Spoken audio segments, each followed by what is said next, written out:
Can you guys hear me properly? Yeah, perfectly. Yes. Okay, okay. So hello everyone. Thank you so much for inviting me. And मैं आपसे बस अपना एक छोटा सा जो भी हम मेरा जर्नी रहा है कॉलेज से क्लास 12 से लेके अभी तक उसको बहुत ब्रीफ में शेयर करूंगा, ठीक है? And I am here to entertain, so that we'll do too.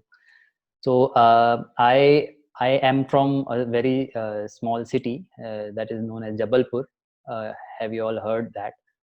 Jabalpur is in Madhya Pradesh, center of Madhya Pradesh. सुना होगा, काफी And लोगों ने सुना होगा। काफी लोगों ने सुना होगा। भेड़ा घाट, धुआंधार, काफी साइट सीइंग है वहाँ पे। सो जबलपुर में मैंने ग्लोबल कॉलेज से सिविल इंजीनियरिंग में मैंने एडमिशन लिया और 4 साल इंजीनियरिंग करी। सिविल इंजीनियरिंग इसलिए स्टार्ट की क्योंकि हमारा ये 12th क्लास के टाइम पे I was very much keen into Discovery and Nat Geo, and I was watching too much of mega structures videos.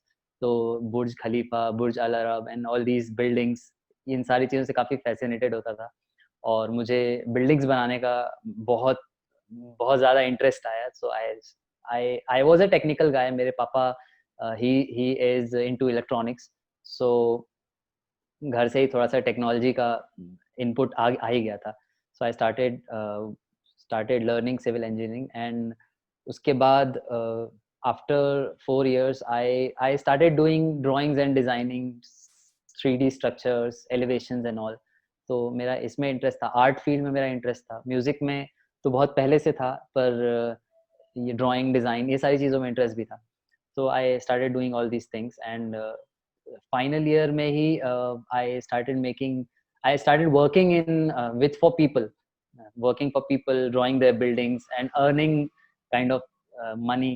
तो जो पॉकेट मनी मिलता था उसका 10 times जब बाहर से मिलने लगा तो ये एक अलग नशा हो गया कि यार काम, मतलब जॉब तो अपनी जगह है, जब लगेगी, but if I am working at my place on my computer and उससे ही मुझे पैसे मिल रहे हैं, तो that is really nice. So I kept doing all these things. Then उसके बाद फ्लूट का तो मेरा यही था कि 11th 12th क्लास से I started playing flute because I come from a very middle class family, so मुझे गिटार खरीदना था. And I was like कि डैड से मैंने बोला मुझे गिटार लेना है, and he was like कि वो तो 10,000 का आता है बेटा, तो देख लो, अभी रहने दो. मैं रीजन पूछ सकता हूँ गिटार क्यों खरीदना था? क्योंकि कूल बनने बस के लिए लेना क्या? था, वो सबको पता है क्यों खरीदना था. Okay, because it's a very impressive thing for girls and for people. So I wanted to stand, apart कि हाँ कुछ अलग करना है, तो ऐसा कुछ करना था. बट नहीं ले पाए गिटार. तो सबसे चीपेस्ट इंस्ट्रूमेंट क्या होता है, तो जब मैं मार्केट में गया तो मैंने देखा, तो वहाँ पे मुझे फ्लूट मिली. दैट कॉस्ट 35 रुपीज, एक छोटी सी फ्लूट, ठीक है. एंड मैं वो खरीद के लेके आया और मैंने बजाना चालू किया. फ्लूट से भी मैं बहुत फैसिनेटेड रहता था, पर उतना नहीं. बट मैंने बजाना स्टार्ट किया, एंड धीरे धीरे धीरे धीरे पता नहीं कैसे अपने आप में वो चीज़ पुश करने लगी अपने आप को.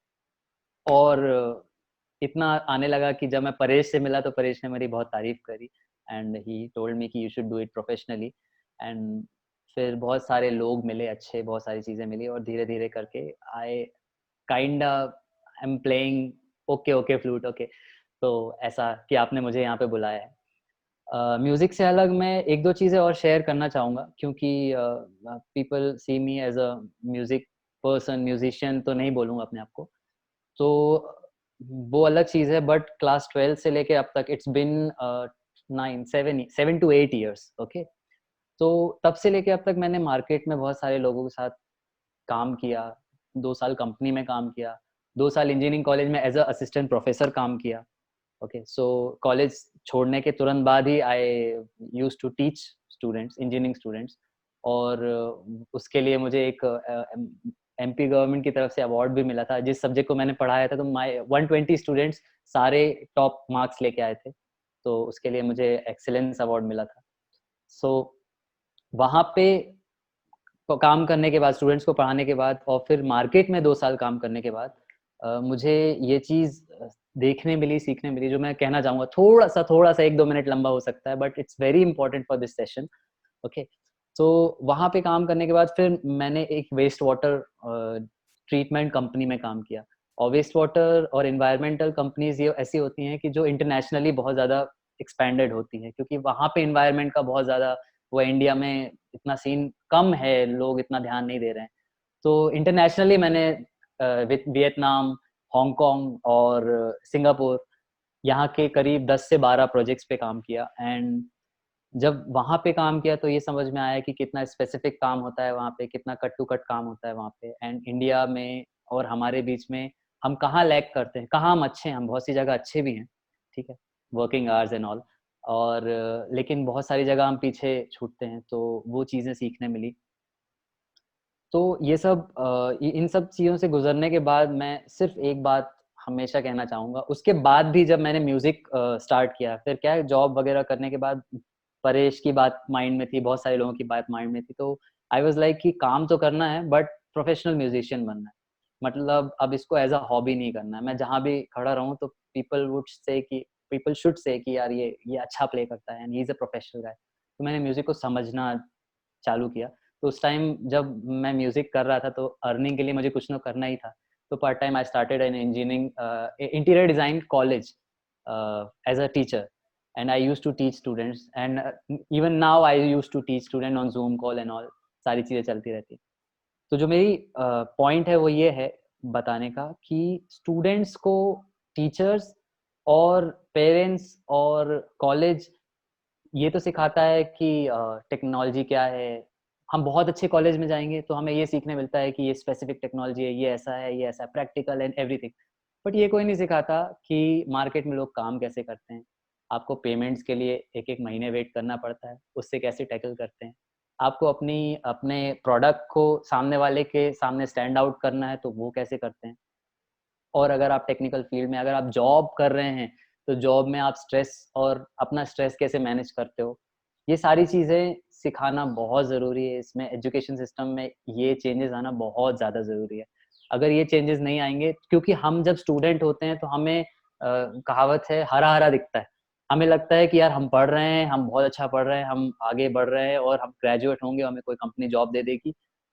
को कंपनी जॉब दे देगी, हमारा एक टॉप मोस्ट पॉइंट होता है। लेकिन वहाँ से असली जो है एग्ज़ामिनेशन स्टार्ट होता है, जब आप रात-रात भर काम करते हो, जब आप सारा बहुत सारा मतलब स्ट्रेस लेते हो, आपका बॉस आपसे सुबह प्यार से बात करता है, रात को गालियाँ देता है। ये सारे अप्स एंड डाउन्स कैसे आप मैनेज करोगे, ये सारी चीज़ें कॉलेजेस में टीचर्स ये बात नहीं सिखा पाते, क्योंकि टीचर्स टीचर हैं, टीचर्स ने वो जॉब नहीं की हुई है। तो मेरा जो स्टूडेंट्स को, अगर जो भी स्टूडेंट्स हमें सुनेंगे या सुन रहे हैं, उनके लिए मेरा ये कहना है कि आप ऐसे लोगों को ढूँढिए, जो ऑलरेडी मार्केट में काम कर रहे हैं। आप उनसे पूछिए कि सर आपको क्या प्रॉब्लम्स होती हैं? सर आप वो आपको हेल्प करेंगे। अगर आप उनसे ये पूछेंगे कि मुझे ये सिखा दो, वो सिखा दो, तो आप तो वो इंटरनेट से भी सीख सकते हो। बट अगर किसी काम करने वाले व्यक्ति से आप ये पूछोगे कि सर आप स्ट्रेस, तो मतलब सर आप बहुत स्ट्रेस लेते हो, आप प्लीज़ हमें ये बताओ कि आप कैसे इस चीज़ को मैनेज करते हो? सर आप इतने सक्सेसफुल हो, तो आपने अपनी फैमिली का प्रेशर, अपने दोस्तों का प्रेशर, अपने स्टेटस का प्रेशर और फिर अपने काम, इन सब चीज़ों को कैसे मैनेज किया? जब आप ये चीज़ें सीखोगे तो बाकी सारी चीज़ें आप अपने आप सीख लोगे। तो बस इतना, यहाँ पे मैं अपना बोलना एंड करता हूँ।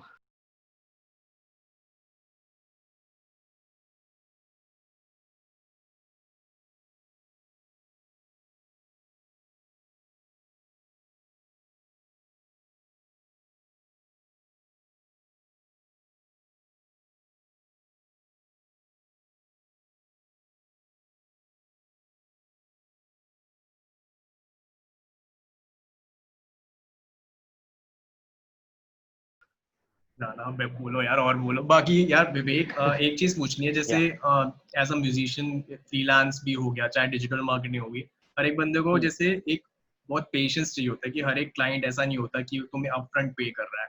चाहे यहाँ पर हुँ, कोई हुँ, अपनी डिजिटल एजेंसी खोल के बैठ रहा है, कोई जैसे जॉब में होता है, आ जाती है 1 तारीख को तारीख, मतलब तनख्वाह तुम्हारी, तो फिक्स्ड होता है हुँ, सारी चीजें। तो एज अ हुँ। फ्रीलांसर और एज अ आर्टिस्ट, ये चीज का पेशेंस कैसे डेवलप करे बंदा कि बेसिकली वो उस टाइम पे चिढ़े ना उस क्लाइंट से, कि मतलब एक पेशेंस रखे कि यार आ जाएगी पेमेंट अगर डिले भी कर रहा है। एंड एक फॉर्मल फॉर्मल चीज में कैसे उसको कन्वर्ट करा जाए कि पेमेंट तो आएगी आएगी, बिकॉज तुमने पहले से एक फॉर्मल वे में उस बंदे से कम्युनिकेट करा है। तो what is the way of basically getting the payment credibly from a client in this kind of way? इस पे मैं ये कहूँगा कि मैंने काम करना 5 साल पहले से स्टार्ट किया है मार्केट में, पढ़ने के बाद, है ना, बट मैंने पैसे कमाना 6 महीने पहले स्टार्ट किया है। मतलब मैं काम करता था, पैसे मुझे मिलते थे, बट उसका सेटिस्फेक्शन नहीं होता था। बट जब मैंने धीरे धीरे लोगों का साइकोलॉजी समझा, सारी चीजें समझी, और पेशेंस तो डेवलप हो ही गया। आप जब उस चीज से गुजरते हो ना, वो ग्राइंडर से निकलते हो, तो आपके अंदर पेशेंस डेवलप हो जाता है। आप इम्पेशेंट रहोगे, आपको निकाल के बाहर फेंक दिया जाएगा।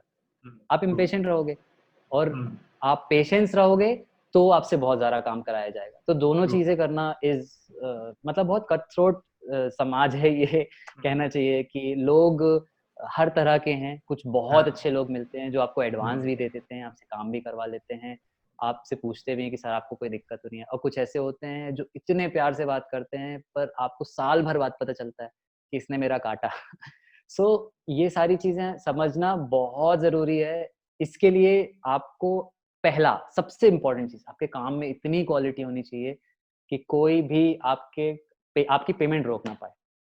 क्योंकि वो एक काम की पेमेंट रोकेगा, अगली बार वो आपके पास आएगा। अगली बार जब वो आपके पास आएगा तो आप क्या बोलोगे, सर वो पुराने वाले की पेमेंट, है ना। तो आपके काम की क्वालिटी इतनी हो और आप ऐसा काम सीखो जिसकी मार्केट में फ्रीक्वेंसी ज्यादा हो। अगर मैं कुछ ऐसा सीख लूं जो मुझे साल भर में ही मेरी जरूरत पड़ती है, तो फिर तो मैं भूखा रह जाऊंगा, है ना। तो अगर उसकी फ्रीक्वेंसी ज्यादा है और क्वालिटी अच्छी है कि वो बंदा और कहीं ना जा पाए, तो नेक्स्ट टाइम जब वो आएगा ना, तो जब तक आपकी पुरानी पेमेंट नहीं दे देगा ना, तब तक वो आपसे नया काम नहीं करवाएगा। और फिर 1-2 साल काम करने के बाद एज अ फ्रीलांसर आपके अंदर इतना कॉन्फिडेंस आ जाता है कि आप बोलोगे सर देखिए ऐसा है कि 20,000 एडवांस आप करवा दीजिए, मैं नहीं तो नहीं कर पाऊंगा। और जब आप ऐसा करोगे तो फिर उसके बाद सामने वाला 2 दिन सोचता है। और एक चीज और है, ये चीज बहुत अच्छे से मैंने देखी है कि मार्केट में जब आप ये कहते हो कि हाँ सर मैं कर दूंगा ना सर कोई प्रॉब्लम नहीं है सर, कल तक देता हूँ ना सर मैं काम, ओके पेमेंट की कोई दिक्कत नहीं है सर, परसों दे दीजिएगा, 2 महीने बाद दे दीजिएगा, यहाँ पे आपकी पेमेंट जरूर रोकेगी। लेकिन अगर आप बोलोगे ना कि सर वो सब ठीक है, आपका काम हो जाएगा, क्वालिटी की प्रॉब्लम नहीं है, everything is okay, but payment आपको थोड़ा सा बेशरम होना पड़ेगा। स्टार्टिंग में हम सोचते हैं यार 10 रुपए कौन मांगे, 1,000 रुपए कौन मांगे, बट वही है कि करोड़पति जो अंबानीज है ना, उनको भी 100 रुपए का दुख होता होगा कहीं ना कहीं, है ना। तो जब तक आप वैसे नहीं बनो, मतलब मेरा कहने का मतलब ये है कि काम करना और पैसे कमाना ये 2 अलग अलग टैलेंट्स। काम करना सीखना है और पैसे कमाना, ये दोनों सीखना पड़ेगा। उसका तो कॉलेजेस में ये भी सीखना सिखाना पड़ता है, पड़ेगा बिकॉज तुम्हारा बेसिकली शोकेस तो हो जाता है टैलेंट एंड तुम काम भी उठा लेते हो, but recognising the true clients is really important, because तुम्हें अगर बेसिकली वो एक तुम्हें वाइब समझ आ जाए ना सामने वाले की कि इसका इंटेंशन भी है तुम्हारे तुमको पे करने का, so you can work on a long term basis and freelance में भी तुम काम कर सकते हो। तो जो भी फ्रीलांसर्स अगर ये चीज को सुन रहे हैं, सो उनको यही चीज अंडरस्टैंड करनी चाहिए, recognization of true clients experience से आएगी, तुम्हारा एकदम से नहीं आ सकता। एक बार तो आपको धोखा खाना पड़ेगा, मतलब एक क्लाइंट से आपको उस चीज की सीख लाइफ टाइम काम आएगी वो चीज। हाँ, इसलिए पहला काम हमेशा छोटा सा उठा लो, मतलब पूरा काम मत लो, बहुत खुश मत हो जाओ। और जो जितनी बड़ी बात करता है वो आपको उतना नीचे धकेलेगा, जो सटल होके बात करता है वही आपको ज्यादा अच्छा काम this was life Gyan by Vivek Soni in terms of human psychology. कैसे एक बेसिकली ह्यूमन साइकोलॉजी को भी समझना बहुत इंपॉर्टेंट है कि सामने वाला बंदा तुमसे चाहता क्या है। थैंक्स